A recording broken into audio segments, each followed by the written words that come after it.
Publix haul here. I didn't get very much there, but I did get this cheese, mild cheddar shredded cheese, and the Mexican 4-cheese blend, 8 ounces each.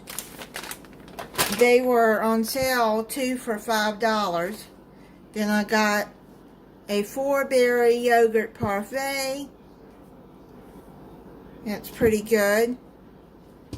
And I got a spinach wrap.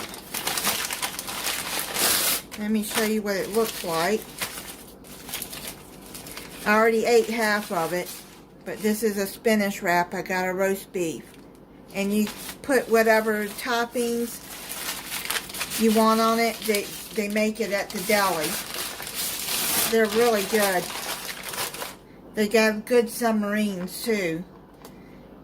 Southern style potato salad. I like their potato salad.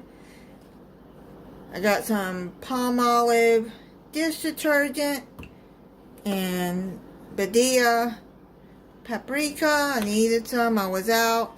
And then I saw these cream cheese iced pumpkin cupcakes.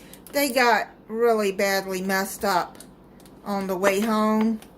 They turned over upside down. It was a mess, so I had to put the frosting back on it. So they're all messed up, but that's okay. I'll still eat them. They're still good.